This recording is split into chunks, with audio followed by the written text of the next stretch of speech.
चलिए बात करते हैं औरंगजेब की, इतिहास के एक सबसे विवादित किरदार की। साल 1633, 28 मई, जगह है मुगल शाही कैंप। तभी एक जंगी हाथी पागल होकर कैंप की तरफ दौड़ता है और चारों तरफ अफरा तफरी मच जाती है। और उस पागल हाथी का सामना करने के लिए आगे आता है एक अकेला शहजादा, हाथ में सिर्फ एक भाला है। शहजादा हाथी को गिरा देता है और खुश होकर बादशाह शाहजहां उसे बहादुर का खिताब देते हैं। ये हीरो था औरंगजेब। तो फिर क्यों आज उसका नाम इतिहास के सबसे बड़े विवादों में शामिल है? पिता शाहजहां बीमार पड़े और गद्दी के लिए शुरू हुई खूनी जंग, जिसमें औरंगजेब अपने भाइयों को रास्ते से हटाता चला गया।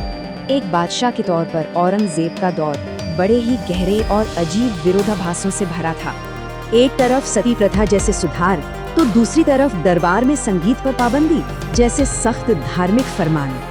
उसी के दौर में भारत एक आर्थिक सुपर पावर बना। दुनिया की 27% इकोनॉमी भारत के पास थी।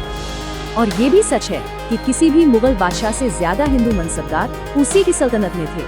तो फिर सवाल उठता है कि 22 साल बाद उसने गैर मुसलमानों पर जजिया टैक्स वापस क्यों लगाया? क्या ये मजहबी कट्टरपन था या मराठों और राजपूतों के खिलाफ एक सोचा समझा राजनीतिक दांव?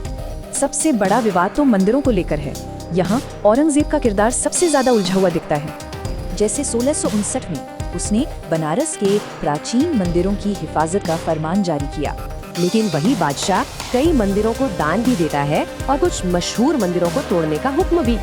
तो इसके पीछे की राजनीति क्या थी? रिकॉर्ड्स दिखाते हैं मंदिर तब तोड़े गए जब उनके संरक्षक राजाओं ने बगावत की। मतलब औरंगजेब को सिर्फ अच्छा या बुरा नहीं कह सकते, वो एक ग्रे कैरेक्टर था। क्या वो एक जिंदा पीर था जो अपनी गुजर बसर के लिए टोपियां सिलता था, या फिर एक जालिम बादशाह जिसने गद्दी के लिए अपने भाइयों को मरवा दिया और बाप को कैद कर लिया? उसकी यही उलझी हुई शख्सियत उसे आज की बहसों में एक ताकतवर राजनीतिक हथियार बना देती है। तो आखिर इतिहास ऐसे शख्स को कैसे याद रखे जो एक ही वक्त में काबिल प्रशासक